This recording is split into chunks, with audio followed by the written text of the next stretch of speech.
and I vow to fathom the Tathagata's true meaning. All right, 请放掌.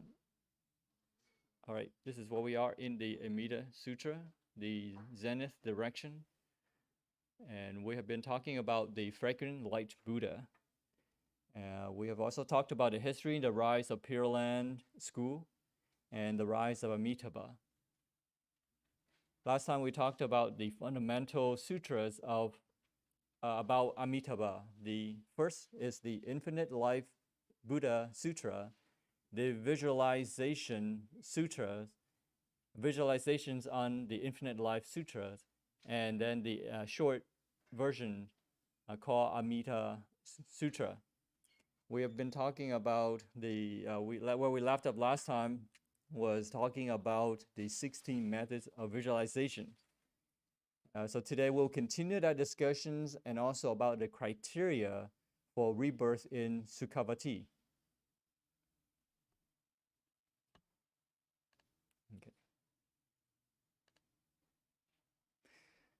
So in the Visualizations on Infinite Life Sutra, or the Visualization Sutra for short, is a doctrinal position between the larger sutra, which is the Infinite Life Buddha Sutra, and the Amida Sutra. And this is a section in the Visualization Sutras on the 16 meditation methods. And that was at the request of Videhi. Videhi, as you remember, was the consort of King Bimbisara, the queen of Bimbisara. And because in her miseries and inability to resolve her miseries, that she asked for Shakyamuni Buddha's help to resolve her miseries. And she was asking whether there was any place in the universe that was free of sorrow and grief. The Buddha says yes, and introduced her through her to the Western Pure Land, or Sukhavati. And she also wished how she would be able to be reborn there, and how she would be able to see the Buddha, Amida Buddha, in this lifetime. And that was the reasons for Shakyamuni Buddha teaching her the 16 methods of visualizations. And before getting into that, the Buddha, Shakyamuni Buddha, taught her about the three goodness, right? Threefold goodness.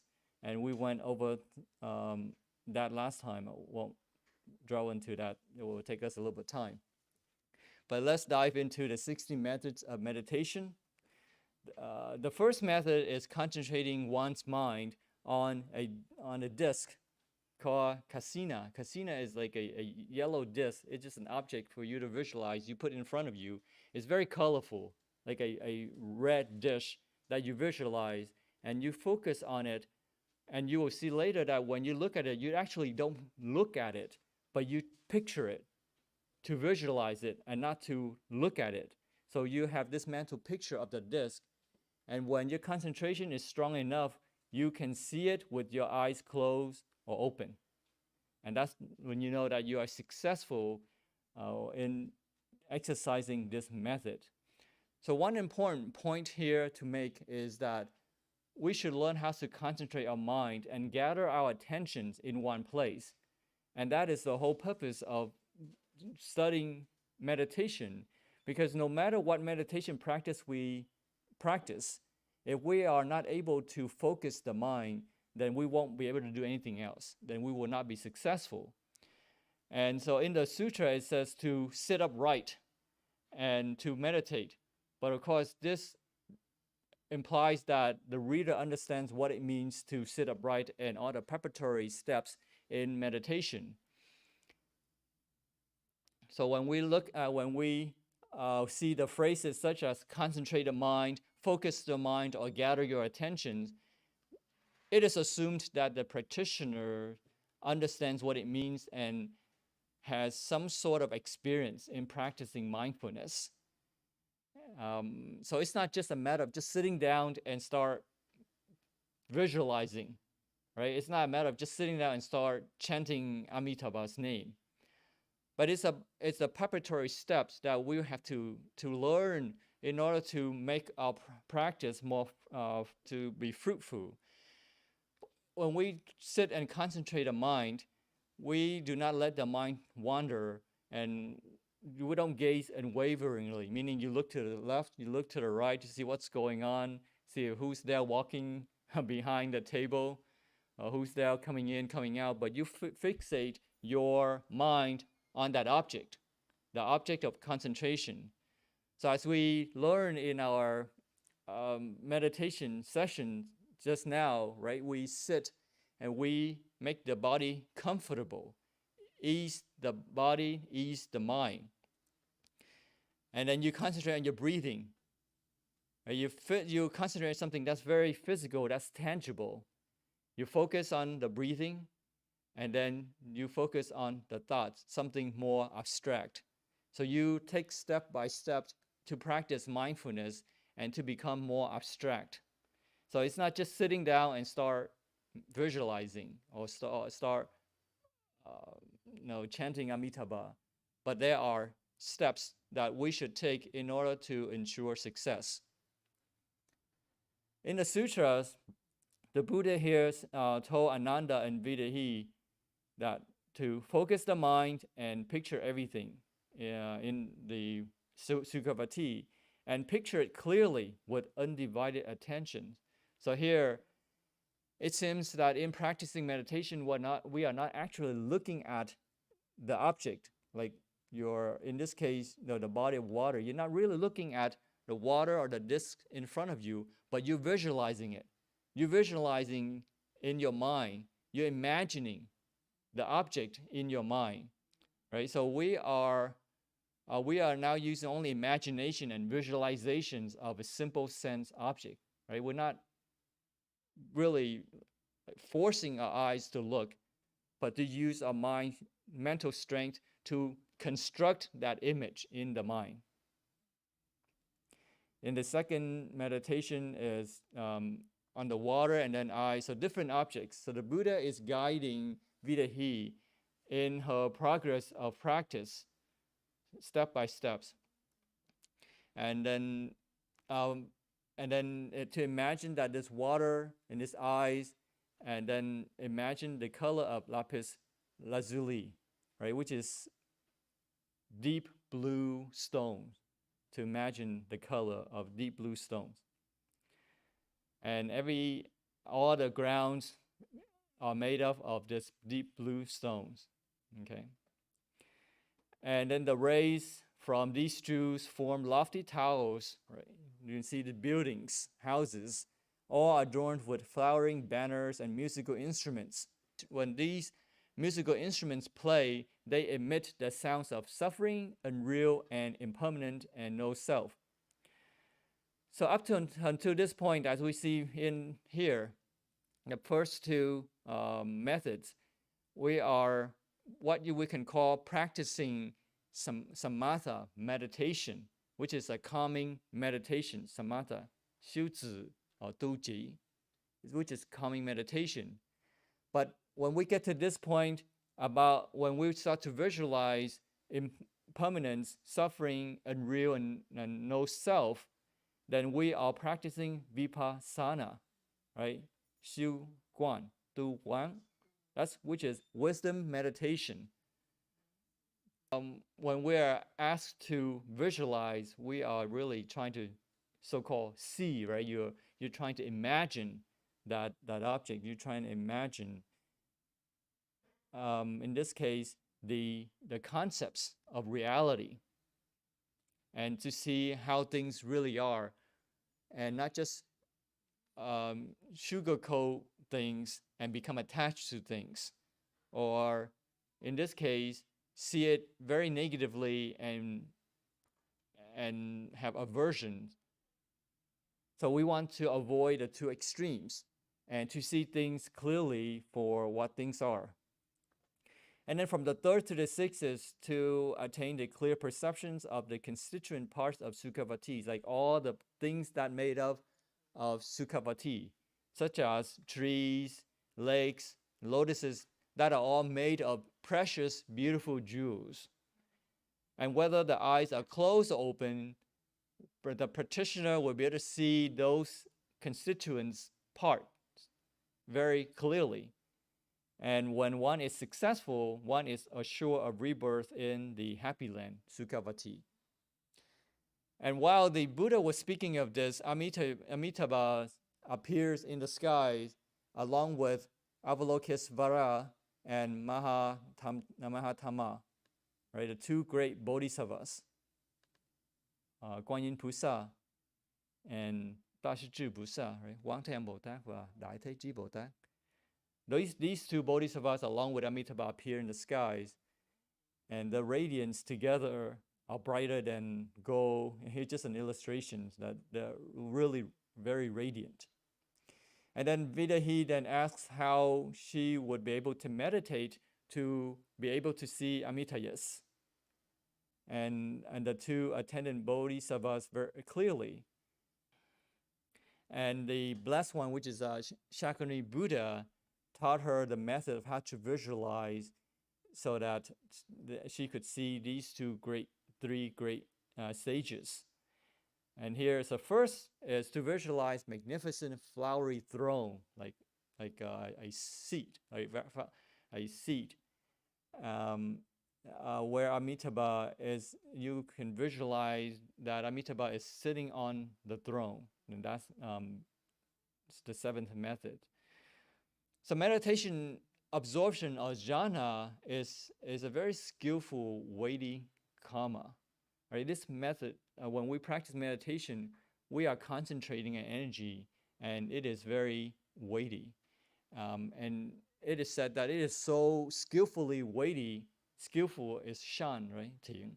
It is so skillfully weighty that it will result in rebirth in one of the God realms because of jhana. But because we practice the Pure Land method and we are focusing on Amitabha, instead of resulting in a rebirth in the God realm, we will have rebirth in Sukhavati, which is awakening realm, because in the process of practicing vipassana wisdom, we do not get lost in just heavenly joy, but we will have rebirth in awakening realm. Does it make sense?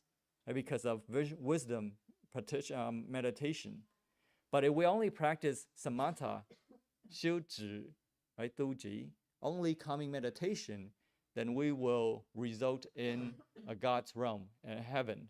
But because of that vipassana meditation, understanding the reality, right? Understanding suffering, no self, that we don't become attached to those things, that we can be in the awakening realm. So this means that to be reborn there, we need more than just weighty karma of jhana, right? Chanting, jhana is just a vehicle to get us there, but how we're going to get there, it depends on our intention. But if we just depend on jhana alone, we will end up in the realms of heaven. And therefore, we need insight. We need visualizations of these sounds, right? The sounds up here. The sounds of suffering, unreal, impermanent, and non-self, in order to ensure that we will not get stuck in just meditative bliss, heavenly joy. So the implication of this is that if all we wish is to be reborn in Sukhavati, then these three meditations are sufficient. Really, we don't need any more than all 16 of methods, right? Okay. But here the Buddha is compassionate to answer Vedahi's questions of how to visualize and see Amitabha.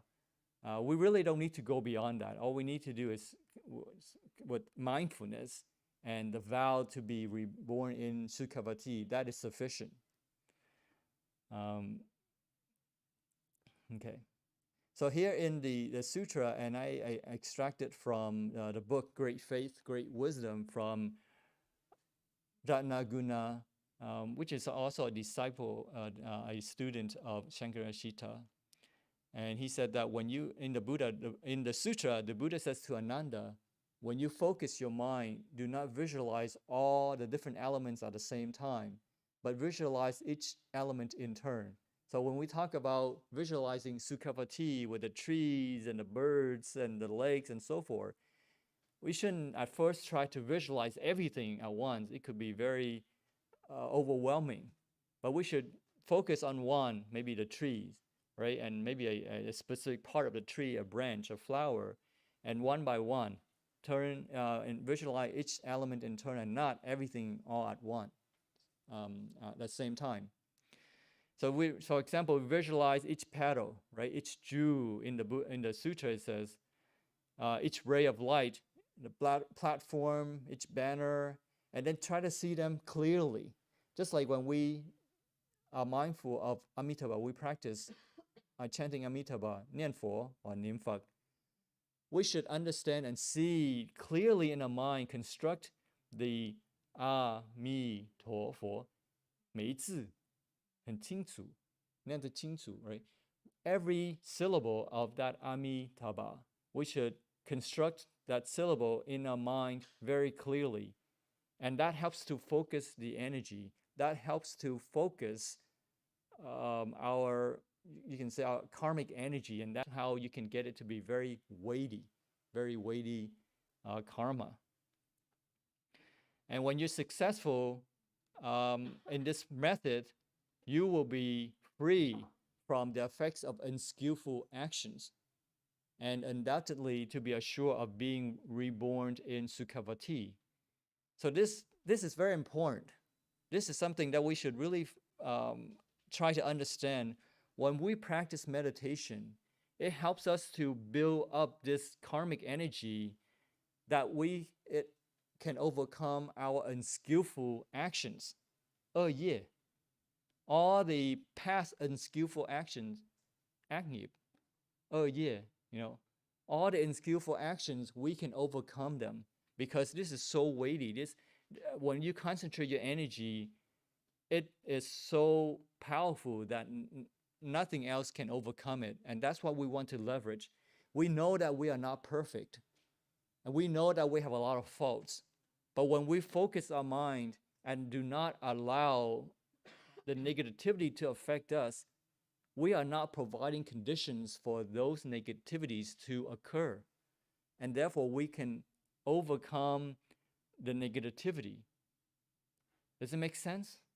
Right? So this is very important, and the Buddha is emphasizing why we need to practice meditation, is to focus, to build up this weighty jhanic energy to overcome our negative karma. And the Buddha continues, when you have obtained a vision of these things, you should then focus your mind on the Buddha. All right? Why should you do this? The Buddha explains, why should we focus the mind on the Buddha? Why should we be mindful of Amitabha? Why should we, 我们为什么念佛? Right? 大家翻念佛. So the Buddha here is trying to explain why it is so important to be mindful of Amitabha. The Buddha says, the body of all Buddhas and all the Tathagatas, Rulai, Nilai, Tathagatas, is the realm of reality. And they enter into the focused minds of all living beings. Therefore, when you focus your mind on the Buddha, your mind takes on the 32 major physical characteristics and 80 minor physical characteristics of the Buddha. These are the beauties of the Buddha, result of his great merits. In other words, when we focus on the Buddha, we are constructing this mentality of beauty. And when your mind is beautiful, your life is also beautiful. And so because we cannot change our physical body this lifetime very easily, another way is to indirectly influence it. by changing the mind. Therefore, when we focus on the Buddha, we are reminded of the compassion, the loving kindness, wisdom, and merit, and therefore we are resonating with the greatness of the Buddha, and we are transforming our mind, and therefore we begin slowly but surely transforming our life, the physical body as well. So the Buddha here explaining why it is important to be mindful of the Buddha. And the Buddha says, when your mind creates the Buddha, your mind becomes the Buddha.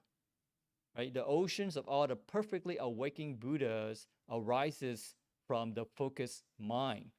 Therefore, you should concentrate your attention with an integrated mind and visualize the Buddha, the Tathagatas, the Arhat, the perfectly awakened Buddha with great care. So here's like the 10 names really of the Buddha. So when we're focused on the Buddha, we become the Buddha in a sense. We are transforming ourselves to become like the Buddha. And here, the realm of reality, as we mentioned up here, the body of all the Buddhas, all the Tathagatas, is the realm of reality.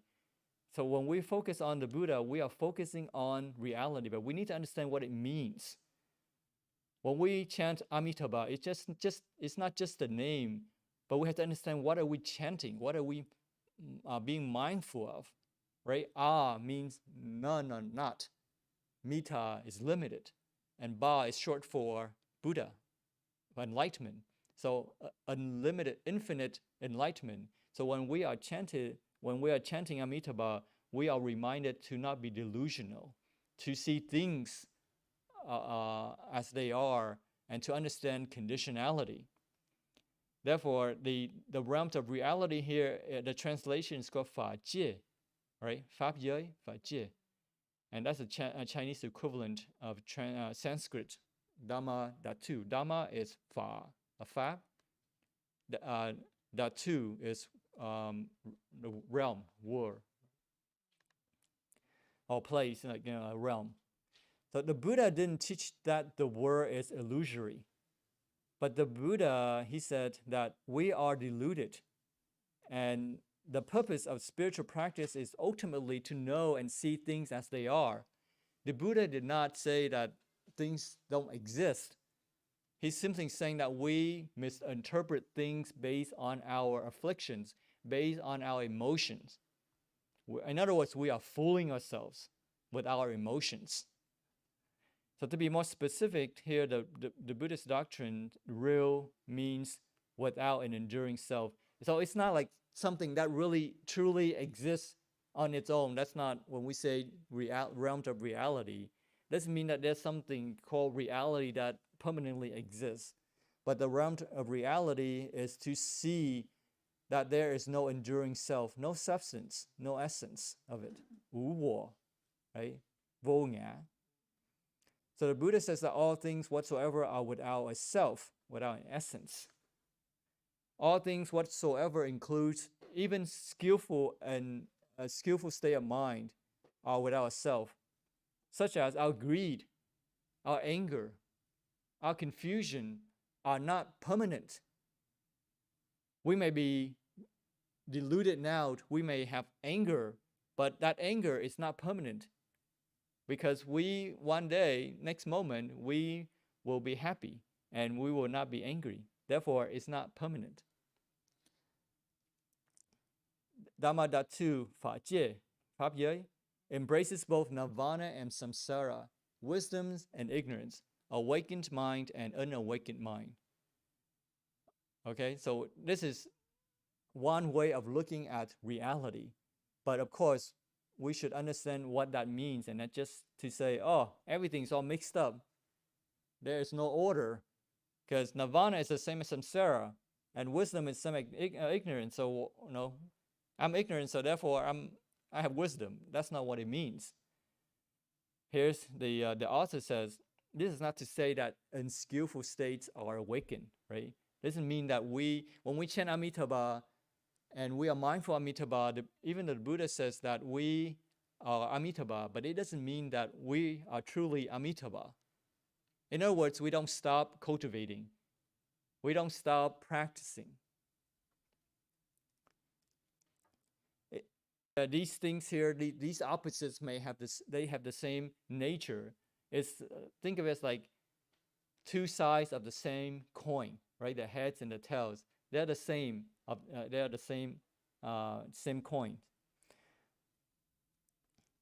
The difference, though, is that between awakened and unawakened is that the awakened mind knows and see that all things are with selfhood, and the unawakened mind does not see that.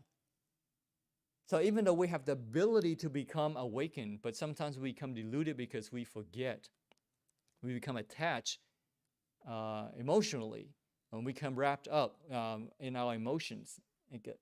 And that's the things can change, right? Because we cannot maintain that. Therefore, even though when it says we are the Buddha, it doesn't mean that we are actually Buddha, but we have the ability to become Buddhas. And the Buddha says that the body, the physical form, contains or expresses the whole of reality. Therefore, when we visualize Amitabha or Shakyamuni Buddha, we are visualizing reality because his body expresses the whole of reality. And it is the body that we will be visualizing, right? So when we focus our mind on the Buddha, the realm of reality enters our mind. And therefore, based on conditionality, it does not allow the negativity to grow. And therefore, we can stop the negativity from inhibiting us towards our success, which is migrating to the Western Pure Land. So when your mind creates the Buddha, your mind becomes the Buddha. So we should understand that we have the ability to do so, but we continue to march on and not to stop and claim victory, right? When your mind creates the Buddha, your mind becomes the Buddha. So how does this work? The author tries to explain what this means here. So for example, we look at an image of the Buddha. We see that there's more than just a mere physical form. We just don't look at the Buddha and just see the form, or look at the statue of the Buddha and see just a block of cement. But we see a representation behind it. We see the merits, the wisdom behind it. So what it means is that when we chant Amitabha, we don't just see the figure of a Buddha, but we see enlightenment behind it. And we are at the same time reflect on that enlightenment and are reminded to become awakened like the Buddha. Meaning that when we chant Amitabha, we should see that there is no greed, no hatred, no delusion, and that there is freedom from suffering, right? And freedom from false ideas of enduring selfhood, right? And that there is unbounded loving kindness, and that we also see the potential in us for becoming awakened, right? We see our own awakening ability as well as the object that we are visualizing. And the love, and because of this, that our love of the Buddha, because of this love, this admiration of the Buddha, that becomes the catalyst for our growth, becomes a change agent towards awakening, right? And therefore, our imagination of faith becomes awakening wisdom. So we migrate from imagination, from faith alone, to awakening and wisdom. So we make that transition, but it has to start somewhere. We do not have wisdom yet. We have only faith. But that faith, because of our change in our mind, that it has this so-called, you can imagine the chemical reaction, right? You have, for example, you have two elements, sodium chloride, and by themselves they are very dangerous, poisonous gases, elements. But when you mix them together, what do you have? NaCl, which is salt. Salt that we eat, table salt that we eat, is edible. But when you mix, when they're separated, they're poisonous. You cannot use them. But when you mix them together, the precipitation that comes out is salt, NaCl, sodium chloride. So same thing here. The imagination that we have, the faith that we have, cannot be used yet. That's all we have. But if we continue to focus on it, continue to turn, continue to react, these, like imagination and faith, these two elements, if you will, continue to work on these two things, and they will transform into awakening and wisdom. Okay? And then the Buddha continues, similarly, the flowery thrones must be provided for Avalokitesvara and Mahatma, right? These two great bodhisattvas, Guanxin Pusa and Tashiju Pusa, Wang Ten Bồ Tát và Đại Thế Chí Bồ Tát.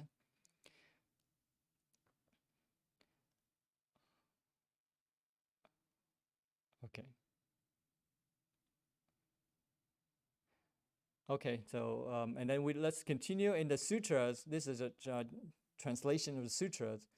When we're successful in focusing the mind, we will hear the streams of water, the Buddha says, right? The rays of light and the trees, all proclaiming the wondrous Dhammas, 妙法 or 有法.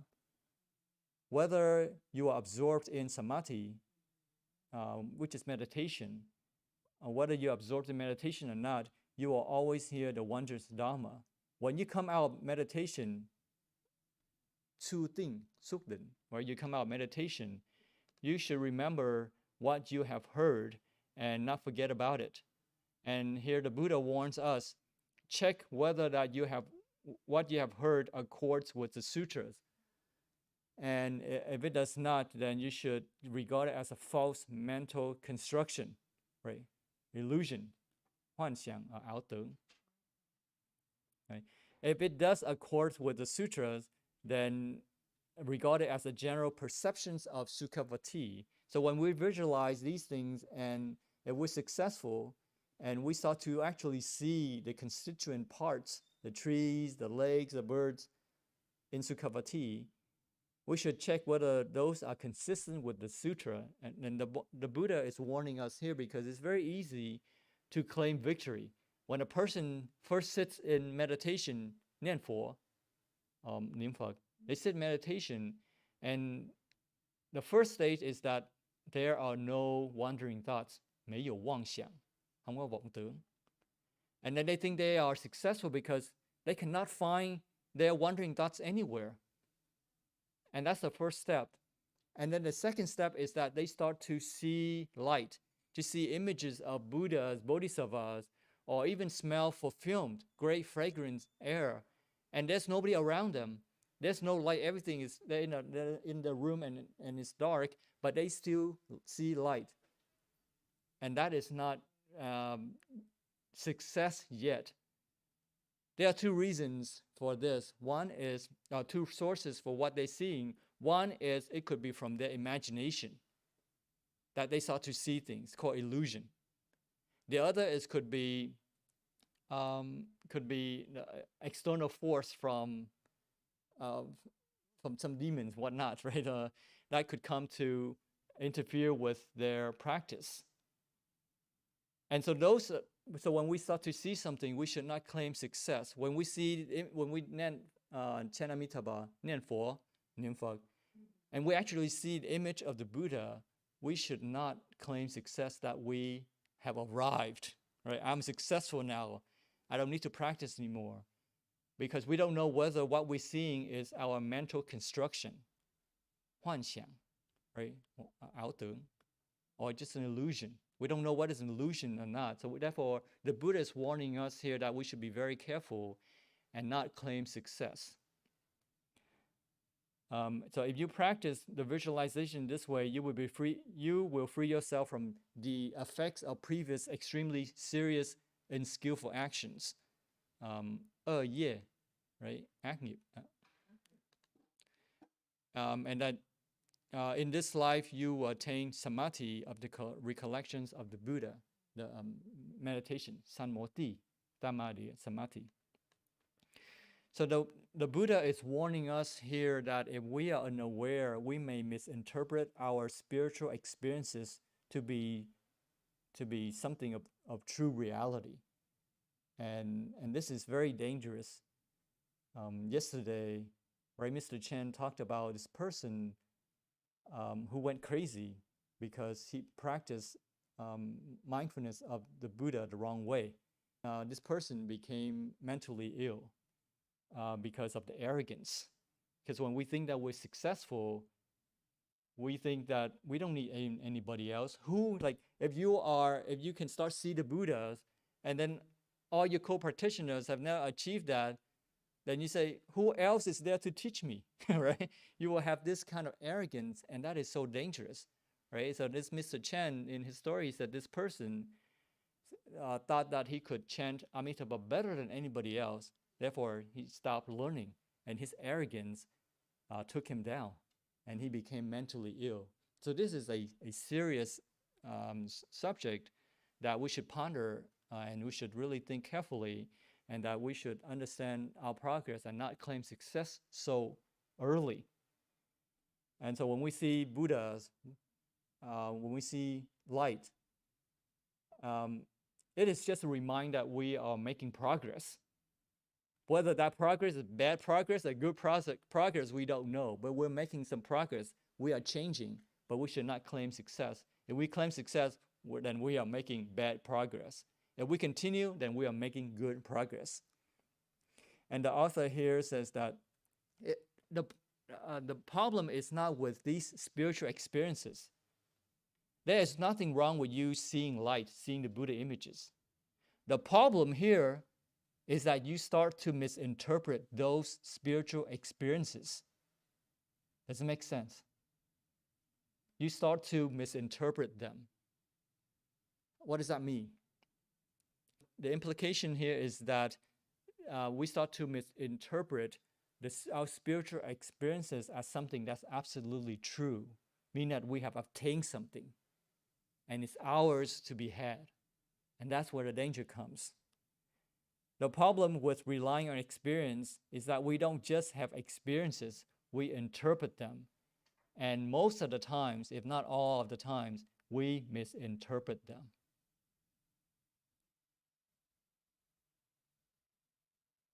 He gave an example, the author gave an example. He said that he was practicing meditation, and in the light of bliss and joy, he felt very spacious. He felt the beauty of the environment, right? Very blissful, very joyful. And he started to hear some sounds to call on him, like, this is yours. You have arrived, you have achieved, you have made accomplishments. And it makes him feel very brilliant. It makes him feel secure. It makes him feel on top of the world. And as if all the burden of the selfhood falls by the wayside. He no longer have this burden of this 我执. He believes, like, ngã chấp, 我执, right, 执着. He believes that at this point, he feels he has achieved the state of no self, right? Through his senses, it's very convincing that for him to believe that. And therefore, he said that he went on and started to interpret that experience as something that was really real and always present, permanently existing, because that joy that you feel is so wonderful that you want to keep forever. You don't want to change it. You don't want it to go away. You just don't want to do anything. You just want to sit there and enjoy that bliss, like 禅悦, right? You just want to enjoy that meditative bliss. And that's when he fell into the wrong view of eternalism, right? 常见thường经, meaning that he wanted that bliss to last forever. That force that experience to last forever, and experience is real accomplishment. So, and then, so that's what he found out that was wrong. So that's what the Buddha was warning the practitioner, is that be careful and make sure you check back with the sutras and to ensure that your experiences is consistent with what the Buddha is teaching in the sutras. Another example of misinterpretation is that in the midst of meditative joy, we start to see wonderful things, sounds, right? Not just thinking that we have overcome your ego, but you start to see sounds and you think that you achieve enlightenment and that there is no duality. So for a practitioner to think that what he has seen and he believes that he has achieved enlightenment and that there is no duality, he believes that he can communicate with the gods, Buddhas, Bodhisattvas. That's another false view. Or he becomes attached to the extremes, the other extreme, nihilism, 断见, right? 断经. So one is eternalism to last forever. The other one is there's nothing to be had. Therefore, he sees no difference between delusions and enlightenment, no difference between morality, immorality, whether you 持戒, 止业, 持戒 or not observe the precepts. You don't care anymore, and then you stop practicing, putting efforts in your practice altogether, and then you fall into regression, 退转, right? 退进. That's another side effect that we should be careful of. Okay. The ninth meditations is to visualize the bodily marks of and the light of Amitabha's, and the Buddha taught Virahi how to meditate on that. And meditate on the Buddha's body, and we'll also see the Buddha's mind. So in this commentary from the author here, he says that although Sukhavati is people by bodhisattvas as well as sarvakas, I believe sarvaka is hearers, shenwen. You achieve from listening. So in other words, Sukhavati is not just a place of bodhisattvas and sarvakas, but the real message of the Sukhavati sutras, these three sutras, is to encourage us practitioners to be the recipients of Amitabha's great compassion, right? To accept Amitabha's compassion and be reborn into his Buddha field, his Buddha land. However, there are other messages too. This author believes that we should consider. One is that another message is that the purpose of visualizing Amitabhas is not to be reborn in Sukhavati, not just that, but to perceive the mind of the Buddhas, right? So in other words, I think what the author is saying here is that it's not just about being reborn in Sukhavati, 极乐世界, cực lạc thế giới. It's not about being reborn in Sukhavati, but to become Buddhas, for us to become Buddhas, to achieve.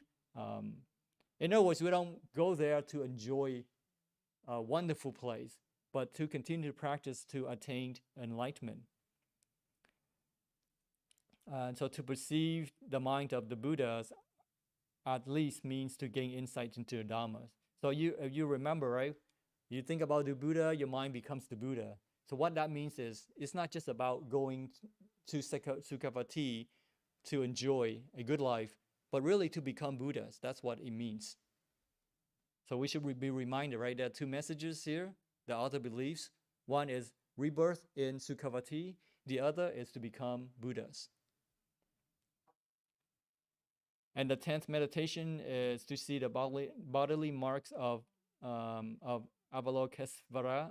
And then the 11th method is to visualize on Mahatamtama, right? These two great bodhisattvas. And the constituent parts of these visualizations are described with wealth details.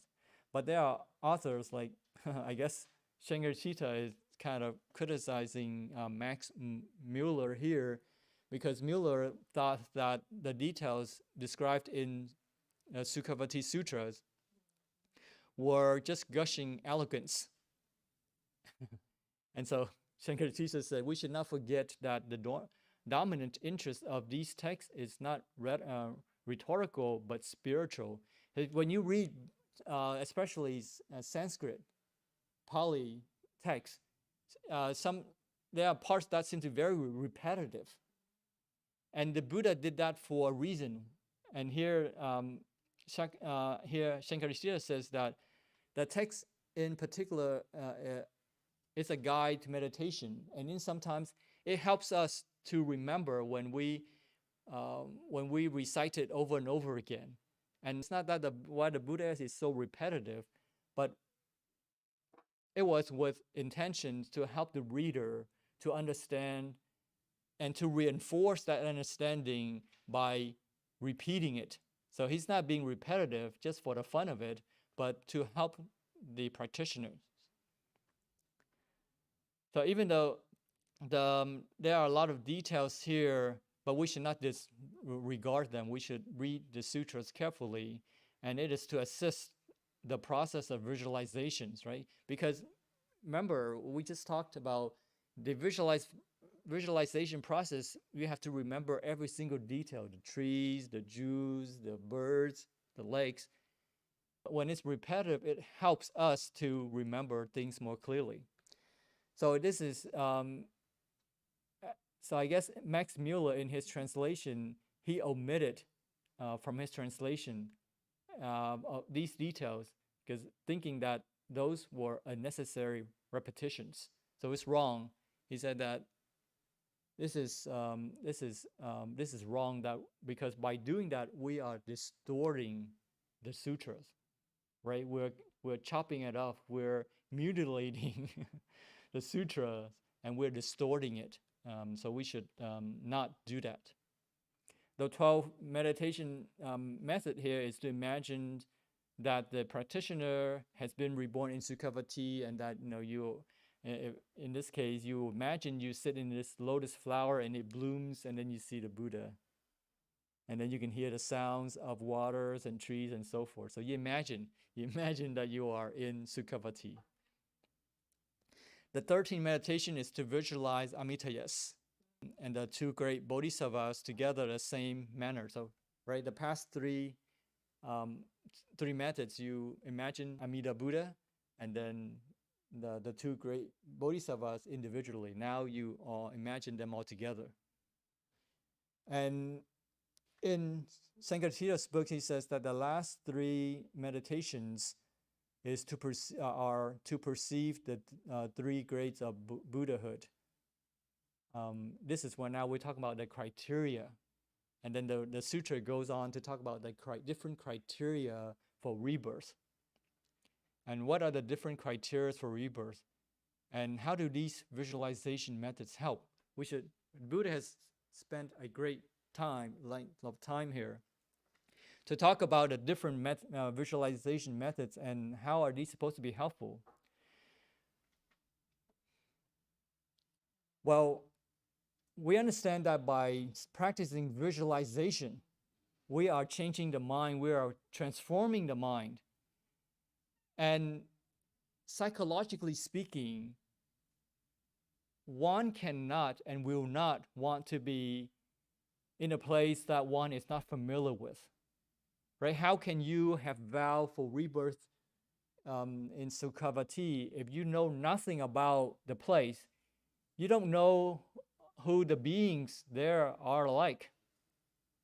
How can you ever, like, for example, for you to, let's say, reborn into in Mars, you don't know anything about it. You will never go there. If there was let's say, if there was a spaceship ready to take us to Mars, will we go? Probably not. I mean, we don't have to speak so far away. If we were to have a one-way ticket towards, I don't know, Africa, Antarctica, places that we don't know about, we wouldn't. And therefore, the visualization methods here is to help us to transform the mind. When we keep thinking about the Buddha, we feel more comfortable And when we incorporate the teachings of the Buddha, now those teachings are becoming part of our lives. We can accept the teachings of the Buddha, and we can be happy to be in a place that we are familiar with. And so the more that we think about the Buddha, the more that it helps to build, to construct this heartfelt desire and joyful faith to be reborn in Sukhavati. As we learned in the large sutras, 大阿弥陀经, right? 大跟阿依达, we understand that the fundamental for rebirth in the Western Pure Land are two things, right? Heartfelt desire and joyful faith, right? So what are these different levels of rebirth? So let's dive into that. The first level in the Visualization Sutra is the highest form of the highest grade, 上品, 上升, right? ถึงphẩm, ถึง身. And that is the result of the Buddha says here that if you want to be reborn in the highest form of the highest grade, then you have to observe the precepts, cultivate right mental attitude, study Mahayana Sutras, and practice different types of meditation. And meditation here is what gives us that ability to concentrate our karmic energy. And one is destined to see Amitabha and his two attendant bodhisattvas in the glory at the time of death. And they will be offered a diamond throne and will be reborn seated on a diamond throne. Right? And those who possess a small stock of merit, then they will be reborn in the middle grade, or the lowest grade of the highest form. And they'll be offered a purple or gold, or purple of gold and gold of gold. So different manifestations of your merits. And if they have no stock of merits at all, and they have committed 5 deadly sins, then they're destined for the lowest form of the lowest grade, right? But they will still have the opportunity to be reborn in Sukhavati. So before we go into the details, I want to just kind of summarize the 16 visualization methods. They're divided into 3 divisions. The first is visualization of the objects or ornaments in that land, Sukhavati. And then those are the first 6 methods. 7 to 13 is to visualize Amitabha and his 2 chief bodhisattvas, right? Guanshin Pusa and Tashichi Pusa, Wangtan Bota và Đại Thế Chí Bota. And then the last 3 methods talk about the 9 categories of beings born in Sukhavati. So let's before we dive into that, I would like to just make a quick comment here. We have gone through 3 different sutras, right? Infinite Life Sutras, Amida Sutra, and Visualization Sutras. And they all have different criteria for rebirth.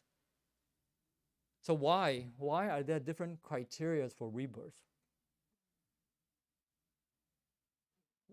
Does that mean that the sutras are inconsistent? For example, in the Infinite Life Sutra, Infinite Life Buddha Sutra, it says that the fundamental criteria are joyful faith and merit cultivation. And then in the Amida Sutra, it says that you really have to have many good roots, right? A lot of merits, virtues, and many good conditions. And then in the Visualization Sutras, you say that the criteria are really you practice the threefold goodness and concentrated visualizations. So are there? We should understand how are they different, and why are they different. If we look at the Infinite Life Buddha Sutras, who asked the questions? You remember, it was what? Ananda who asked first, and then Maitreya Buddha asked later. Right? So Ananda represented the practitioners, the audience in this sutra. And Ananda represented novice practitioners. Maybe that's why the Buddha offered lower criteria. Just develop your joyful faith and cultivate merits. In the Amida Sutra, who asked Buddha's talk? Sariputta. Sariputta represented the foremost in wisdom, a higher, so therefore you set a higher standard, right?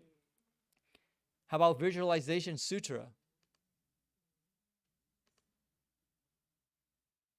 It was Ananda and Vidahi, but really Vidahi who asked the Buddha, right? Vidahi was a lay person, a lay disciple.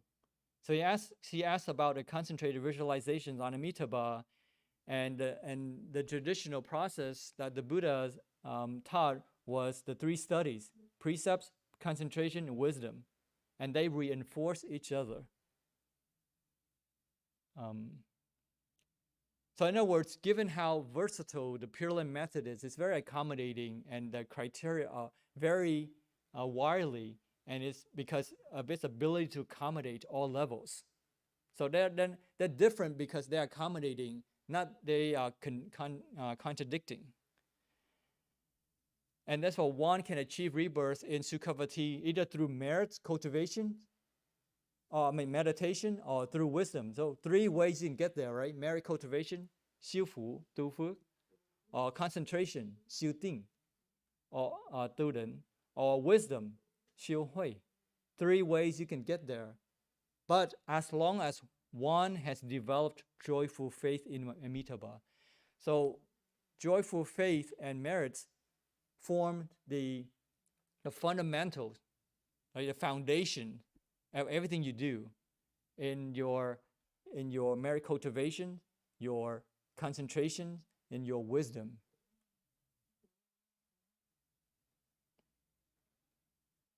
And so when you look at these three criteria, we should not that they are different. I mean, they are different, but they're not contradicting. They, in a way, are different because they are accommodating. Okay.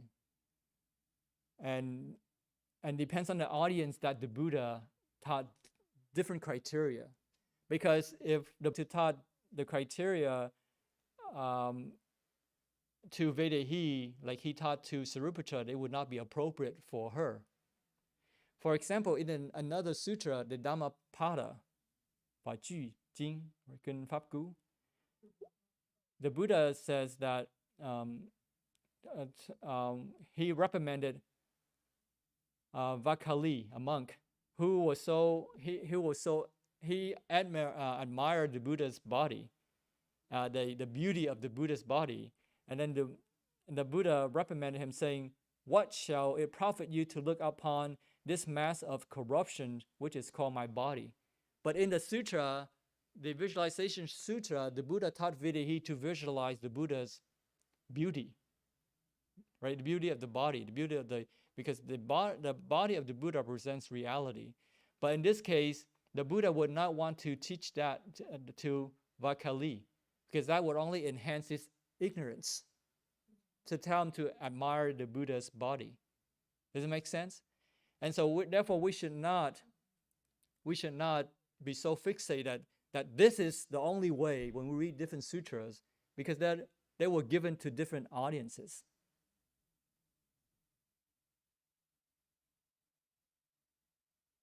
Does it make sense? All right. Okay. So they're different because of different audiences. So let's quickly go through the 9 general grades of rebirth. First is the criteria of highest form of the highest grade. And this includes 3 types of mindset of those who deserve for rebirth there. And that's because of sincere and earnest heartfelt desire. Profound mental state. You have a clear mind, determination, and heartfelt desire. To achieve clear mind and determination, where does that come from? Well, meditation, right? Merit cultivations and meditation. The first, remember, 3 fundamental steps: 三学、戒定慧、约定对. Those 3 reinforcing cycles up here, precepts, meditation, and wisdom, they reinforce each other. Because without precepts, you cannot sit calmly. But without being calm, you don't see things clearly. If you don't see things clearly, how can you choose to do good deeds, right? But without doing good deeds, you can't have a meditative mind. If you don't have meditative mind, you have no wisdom. If you have no wisdom, you would not want to sit and meditate. You want to go enjoy. So they reinforce each other. So in other words, for us to have this profound mental state, you need to have clear mind, determination, and heartfelt desire, joyful faith, and wishing for rebirth there, right? And the 3 types of beings are deserve of rebirth. Those are those who are compassionate, no killing, who recite and study the Mahayana texts, and who practice 6 kinds of mindfulness. Mindfulness on the Buddha, Dharma, the Sangha, ethical conduct, renunciation, and the gods. Đây là lục niệm, tu hành lục niệm, lưu niệm, okay? And then the second, the next level down, middle formed of highest grade, 上品中生, right? 同phẩm中生. One is not necessarily regularly studying, reciting the Mahayana text, but they're able to understand the meanings. They don't study very extensively, but they understand the meanings behind those texts, those sutras. They are not disturbed in the face of ultimate truth. When they, in other words, they understand it, they put into practice. And one has deep faith in the law of cause and effect, and one has not slandered Mahayana Buddhism. And that upon the foundation of such merits and virtues, one vows for rebirth in Sukhavati. In other words, the merits and virtues of foundation. You just don't wish for rebirth, but that's got to be something to substantiate it, right? Something to make it real. We have to bring, right, to make it real, something to back up your vow, your aspiration. A third level is lowest form of the highest grade. One has faith in the law of cause and effect. One has not slandered Mahayana Buddhism. One has only caused rise to the Bodhi mind, which is the enlightened mind, the compassionate mind. And upon the foundation of such merits and virtues, one vows a rebirth. And this is because this is their heartfelt desire. So again, heartfelt desire, 至心信乐, right? 激tâm tín nhạo. Heartfelt desire, joyful faith, those are 2 very important components for rebirth. And then the next level down, highest form of middle grade. So now we're down in the middle grade. We just finished about the highest grade, now the middle grade.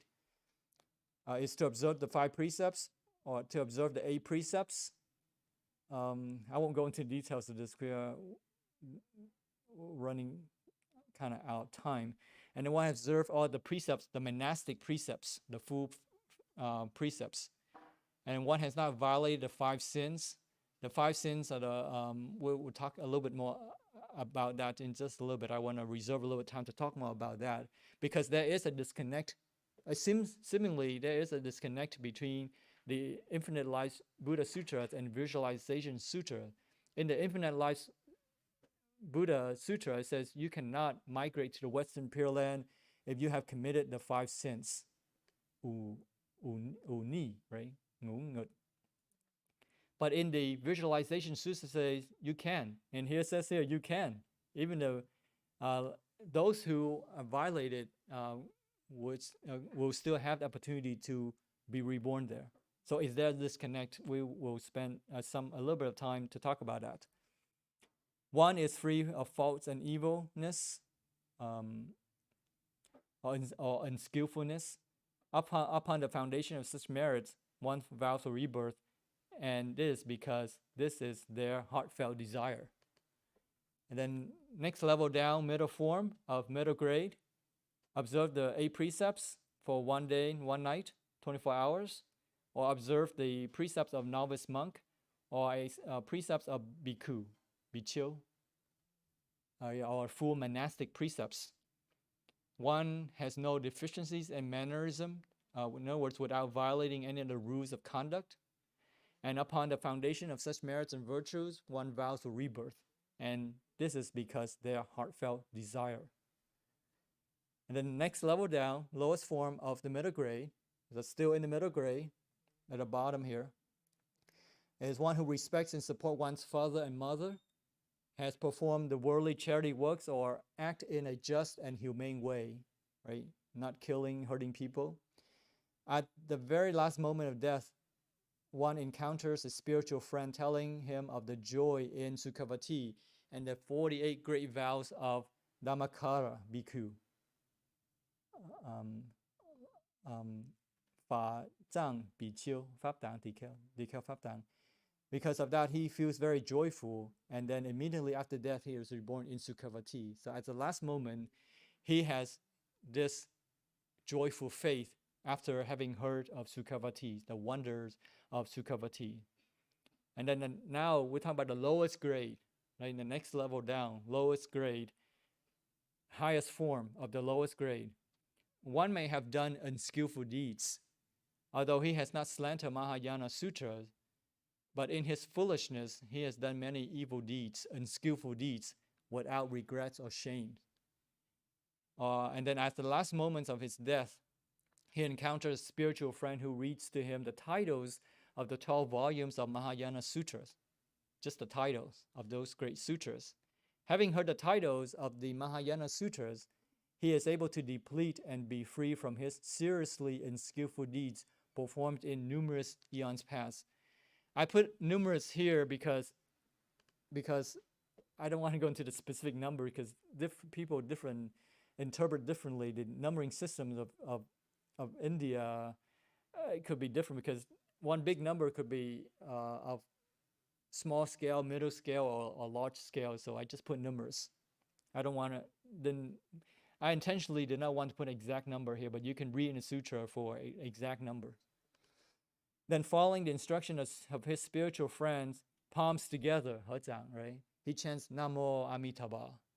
And due to his merits of chanting Amitabha's name, that his unskillful deeds in numerous eons past are now depleted.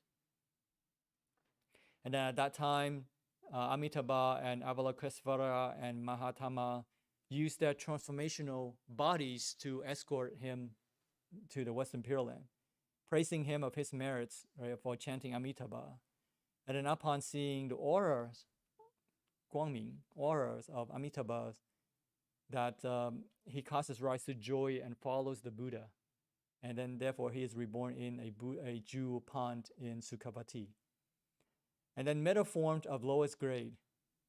He has violated the 5 precepts, 8 precepts, and full monastic precepts, right? So he's having a lot of fun when he was living. In his foolishness, he has stolen even of Sangha's property, has taught Dhamma with impure motives, for greed, anger, just for his fame, right? To pump up his ego, his fame. And does neither have remorse nor shame, has committed unskillful deeds, and he is destined for the realms of hell. But fortunately, at the last moment, he sees his spiritual friends. Upon seeing the doors of hell open, the infernos or fires, he gets so scared. And then luckily at that moment, he encounters spiritual friends. And now compassion, his spiritual friends tell him of Amitabha's 12 strengths, which include higher forms of knowledge, ethical conduct, samadhi, sanmoti, right, tamadhi, chanting, and wisdom, liberation, and knowledge, and wisdom and liberation. Those are part of the 12 great strengths. Upon hearing that, he he feels joyful and greatly praises the glory and powers of Amitabha, including his virtue and precepts and all his great strength. And having heard such, his unskillful deeds in numerous eons past are now depleted, and the hells of infernos turn into a gentle, cool breeze blowing heavenly flowers towards him. And in the flowers appear transformational bodies of the Buddhas and two great bodhisattvas coming to escort him. That is the metal form of lowest grade. Now, at the bottom of that is the lowest form of the lowest grade, and where he has committed 5 sins, 10 unskillful deeds, and all kinds of unskillful behavior. Right? The 5 sins here are what? One is intentional killing of an arhat, killing of mother or father, right? Wounding the Buddha, causing the Buddha to bleed, and causing divisions of the Sangha. Right? Those are 5 sins of 5 great, great evil acts. Due to his foolishness, he is destined to be reborn in the evil realms, enduring endless suffering.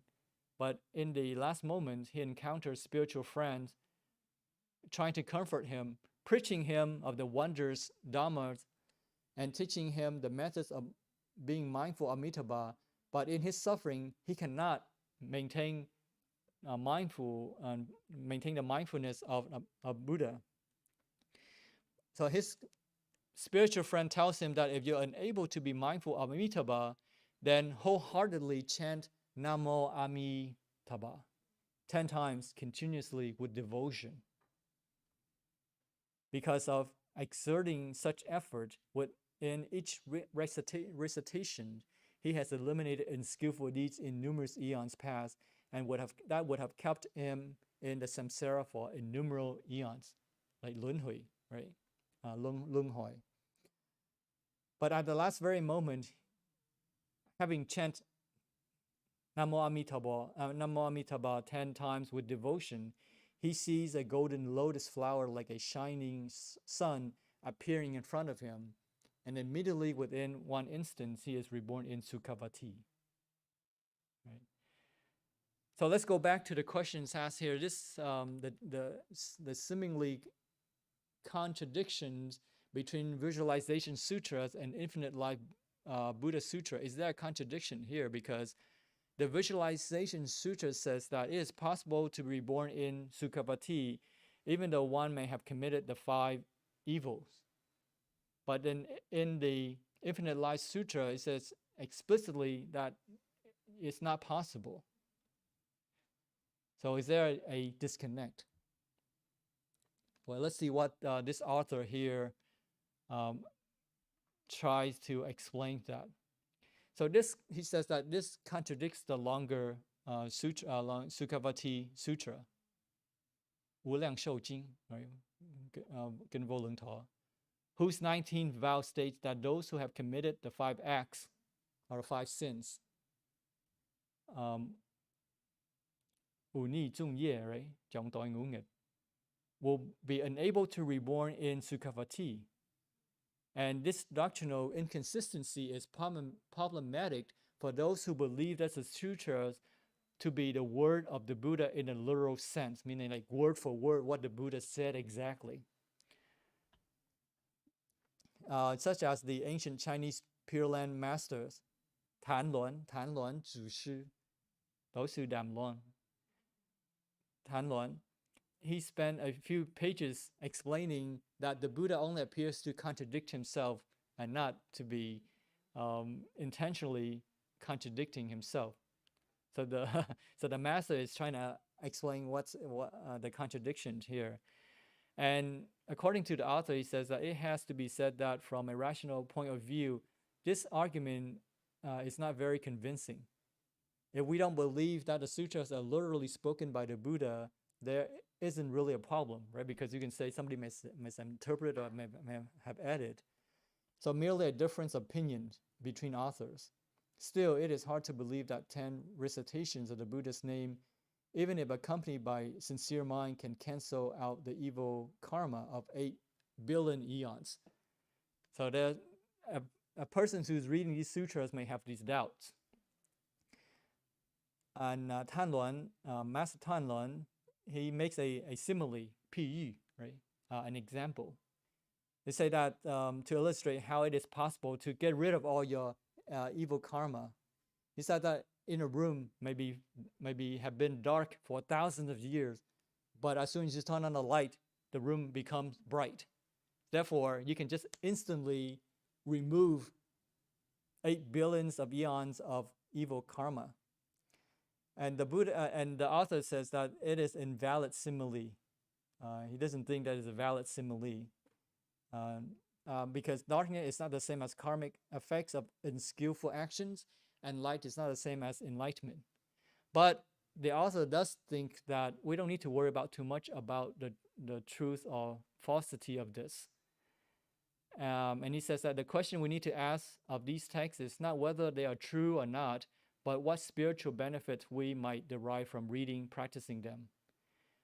The author was not very happy with Tanluan's, Master Tanluan's explanation. I'm not happy of the author's explanation because it doesn't really help, because it's kind of brushing this to the side, like, okay, so is there a contradiction or not? We have to answer that question, is there a contradiction or not? And we shouldn't be afraid to ask questions. I intentionally wanted to bring this up is to encourage us to not be shy from asking questions. We should ask questions to eliminate our doubts. Just like Mr. Chen last night, he said, right? We have to ask questions. We need to ask questions to eliminate our doubts. If you harbor doubts, you will not be able to cause rise to joyful faith. 自心信乐, 鸡蛋灯鸟. You will not have joyful faith. So we need to ask these questions. And doubts should be brought out to the open and be discussed to help us to overcome our doubts and to get answers. So I'm going to go over just a few minutes, and you allow me to go over just a few minutes. It won't be long. But I do want to address this point because it is important. And, okay, so my point is that perhaps it was added by somebody later on maybe to provide hope to those who think that they have no chance in migrating to Western Imperial and whatsoever. So perhaps somebody added just to add hope, because they may have a chance, because really nothing is fixed, right? If we talk about conditionality, 缘起, nothing is impossible. There may be a change of heart, who knows, but at least we leave that door open. If we don't say, if maybe the author did not put that, then that door will be closed to them. They have no chance, no faith in them. I at least give them a light of hope, right? To give them to this, perhaps this is to boost the confidence of those who may have done seriously unskillful deeds, and they're afraid that they may not be reborn in the Western Pure Land. But at least that will give them some hope, right? But how do we overcome this contradiction? The author doesn't think that Tanluan, Master Tanluan, the simile is very helpful, but to me, I don't think it's invalid. To call it invalid is kind of wrong, and it may not be complete. To understand things fully, we have to understand two sides of it. One side is phenomenal, and the other side is spiritual. Phenomenal is 事跟理, right? 理 is spiritual. 事跟理, 实和理. You have to look at both sides in order to understand the full picture. Tanluan maybe was speaking from the spiritual side of it, 理. And then the author may be speaking from the 事, 实, from the 事, right? From the phenomenal side of it. And we have to understand both, really, to have the full picture of this subject. So it's to say that it's invalid is not. I don't think it's complete. I don't think it's accurate. It depends on what perspective you're looking at. Correct? Does it make sense? So what does this mean to us, anyways? How do we incorporate this so-called contradiction and resolve it, and then apply it in our lives? How do we use it? What does it mean? So we have this One side is that you can just turn on a light and the dark house will be bright, meaning that you have created a lot of sins, a lot of unskillful deeds, but in one moment you can eradicate them all, you can get rid of them all, versus there's a lot of baggage, a lot of karma you have to deal with.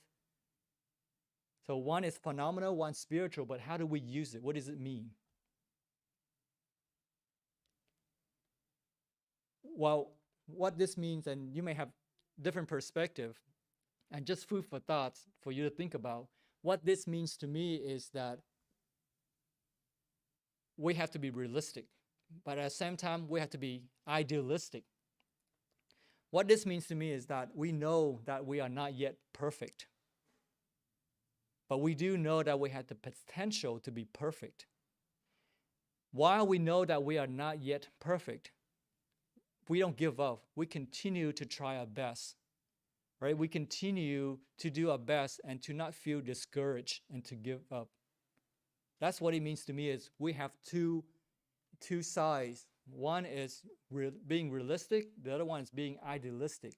是跟理, right? 实和理. Those two remind us to stay grounded, to be realistic, meaning that we know who we are. We shouldn't lie to ourselves. We are not perfect. We are not Buddhas. That's realistic view. The idealistic view is that we have the potential to become Buddhas. Therefore, we need to bridge that gap. And bridging that gap means putting in the effort, right? Putting in the best effort to bridge that gap, right? When we come to a spiritual community to support, to help out, to do our best, to overcome our greed, anger, delusion, arrogance, jealousy. And then, but we don't, when people criticize us, we don't retract and feel shameful or get angry. But we learn from those experiences. When people compliment us, they are reminding us that we have that potential. And when we have done something wrong and they criticize us, we should be reminded, I still have work to do, to work on myself. Right? There's a lot of work to be done. Does that make sense? Right? So we are imperfect. Yes, I know. But doesn't mean that we have no potentials to be perfect. It doesn't make sense? Okay. Okay, so let's summarize this to end the discussion. What's the takeaway here? What I would like you to take away from today's discussion, the last two discussions, are that one, the compassion of Amitabha operates unconditionally. He welcomes us. No matter how imperfect we may be, he will accept us. Okay? Two, is that the purpose of the three foundational sutras is that to develop the heartfelt desire for faithful and joyful faith for rebirth in Sukhavati, and also to achieve Buddhahood and ultimate wisdom. In other words, we just don't go to Sukhavati to have good life, but to become Buddhas, to achieve enlightenment. And how do we get there? Well, these methods practice the three goodness, right? And visualize the adornment and beauty of Sukhavati's Amitabha and the two great disciples of his. Visualizations. And that the ultimate goal of Buddhahood is to help all sentient beings. Okay, so we go to the Western Pure Land to have an environment to achieve Buddhahood. But the end goal of that is to help all sentient beings. Okay, so it's not just to enjoy our meditative bliss. And then the last point here is that it is our goal as a Pure Land petitioners, should you accept this challenge, is to transform Earth into Sukhavati. In other words, we should live our lives now with loving kindness, compassion, joy, and tranquility now, and not wait for rebirth. Right? 慈悲喜舍, 德悲喜舍. We should live our life with loving kindness, compassion, joy, and tranquility now, and not wait for rebirth. And to help all sentient beings starts now, not to wait until we become Buddhas. What is it? How do we do this? Well, we start showing loving kindness, compassion, joy, and tranquility by starting with ourselves. We love ourselves. We respect ourselves. We do not do harm to ourselves.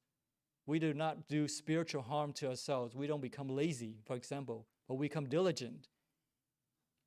And that we show a loving kindness to our friends and family, right? Those who support us. And then our foes and enemies. These are even bigger supporters, because what these friends and family are great, but learning how to love our foes and enemies is even greater. Right? Does it make sense? So again, what I want to leave you with is our goal is to transform earth into Sukhavati by living a happy life with loving kindness. Okay? All right. Any comments? Okay, let's do merit dedication. I promised you the end, so I'm giving you the end now. Okay. All right.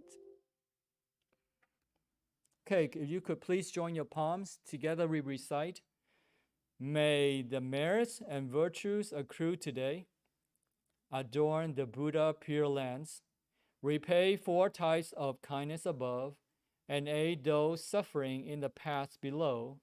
May those who see and hear of this bring forth the resolve for the Bodhi mind. When this retribution body is complete, together we shall meet in the land of ultimate bliss. If you could please rise, we bow to the Buddha 3 times to show our respect. First bow, second bow, and third bow. Amitabha.